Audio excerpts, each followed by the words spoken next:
Hello friends, good morning to all of you and welcome to curse study point. तो चलिए discuss करते हैं आज के कुछ मोस्ट इंपोर्टेंट प्रश्नों को।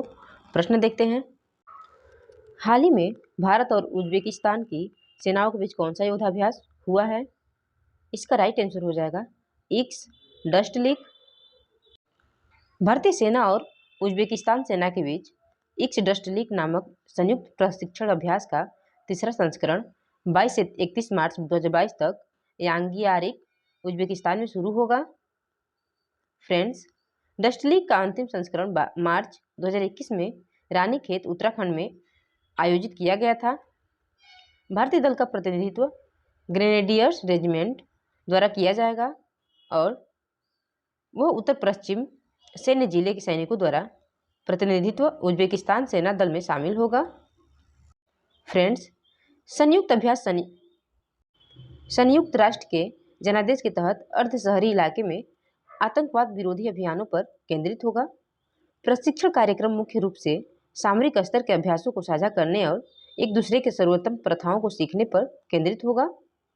अभ्यास का उद्देश्य दो सेनाओं के बीच समझ, सहयोग और अंतःक्रियाशीलता को बढ़ाना है।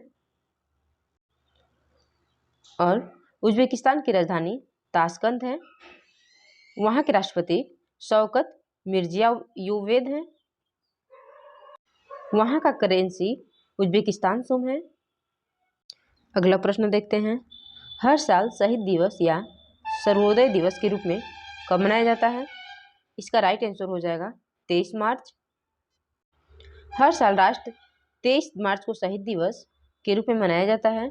यह दिन स्वतंत्रता सेनानियों भगत सिंह, सुखदेव थापर और शिवराम राजगुरु की पुण्यतिथि पर श्रद्धांजलि देने के लिए मनाया गया, जिन्होंने भारत की स्वतंत्रता के लिए अपने प्राणों की आहुति दे दी। फ्रेंड्स, साथ ही 23 जनवरी को महात्मा गांधी की याद में मार्टर्स डे या शहीद दिवस के रूप में मनाया जाता है। शहीद दिवस 23 मार्च को क्यों मनाते हैं, डिस्कस करते हैं। 23 मार्च को हमारे देश के 3 वीरों भगत सिंह, शिवराम राजगुरु और सुखदेव थापर को अंग्रेजों ने फांसी पर लटका दिया था।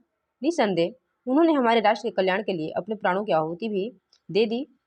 इन वीरों ने लोगों के कल्याण के लिए लड़ाई लड़ी और इसी उद्देश्य के लिए अपने प्राणों की आहुति दे दी। कई युवा भारतीयों के लिए भगत सिंह, राजगुरु और सुखदेव प्रेरणा के स्रोत बने हैं।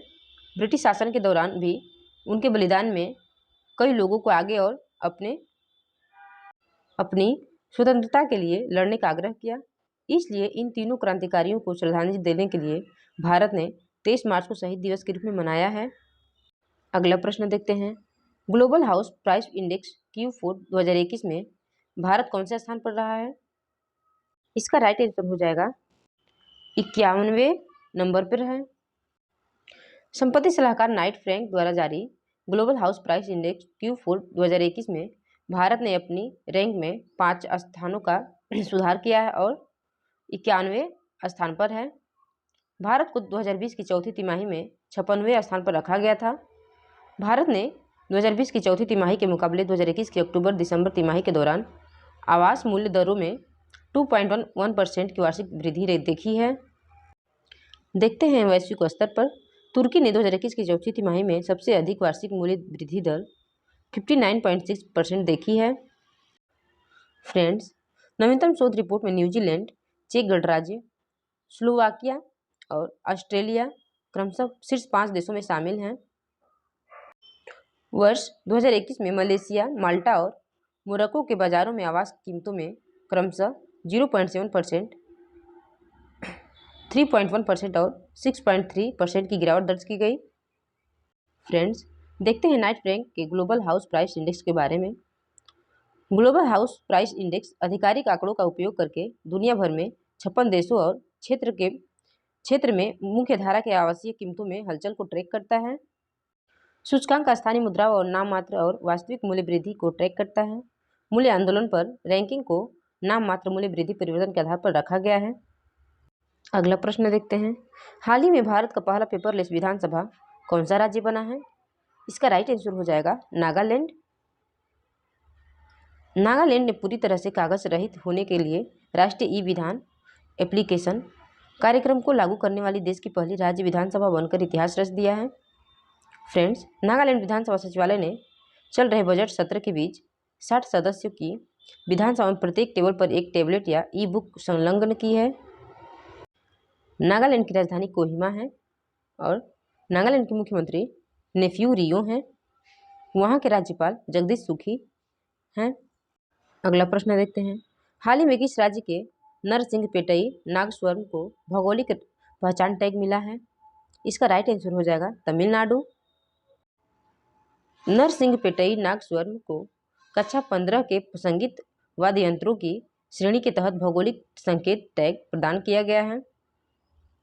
फ्रेंड्स, नरसिंहपेटई नागस्वरम एक शास्त्रीय पवन संगीत वाद्य यंत्र है जो पारंपरिक रूप से तमिलनाडु के कुंभकोणम के पास एक गांव में बनाया जाता है और Thanjavur musical instruments works co operative कॉन्टेज industrial society limited की ओर से उत्पादों के जीआई पंजीकरण के लिए तमिलनाडु के नोडल अधिकारी द्वारा जीआई टैग प्राप्त करने के लिए आवेदन दायर किया गया था। फ्रेंड्स, देखते हैं नरसिंहपेटई नागस्वरम के बारे में। आजकल कलाकारों द्वारा जिस नागस्वरम का उपयोग किया जा रहा है उसका नाम परी नागस्वरम है और वह थिमिर से भी लंबा है। इस वाद्य यंत्र का एक शरीर है जो आकार में बेलनाकार होता है और सबसे नीचे एक घंटी का आकार लेता है। नागस्वरम का यह रूप मात्रा और स्वर प्रदान करता है। यंत्र की लंबाई 2.5 फीट है। नागस्वरम को कक्षा 15 के संगीत वाद्य यंत्रों की श्रेणी के तहत भौगोलिक संकेत टैग प्रदान किया गया है। अगला प्रश्न देखते हैं। हाल ही में धरती का सबसे गर्म स्थान कौन बना है?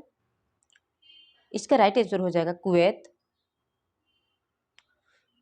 फ्रेंड्स, कुवैत 53.2 डिग्री सेल्सियस के गर्म तापमान पर पहुंच गया, जिससे यह पृथ्वी पर सबसे गर्म स्थानों में से एक बन गया है।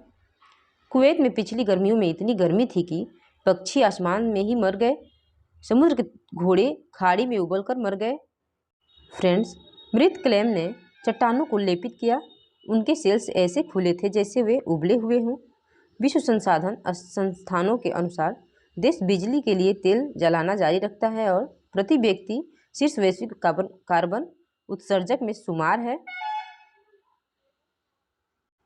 फ्रेंड्स, जैसे ही राजमार्गों पर डामर पिघलता है, कुवैत मॉल में बोन चिलिंग एयर कंडीशनिंग के लिए बंडल करते हैं। अक्षय ऊर्जा की मांग 1% से भी कम है, जो कुवैत के 2030 तक 15% के लक्ष्य से बहुत कम है। फ्रेंड्स, कुवैत की राजधानी कुवैत सिटी है। वहाँ की मुद्रा कुवैती दिनार है।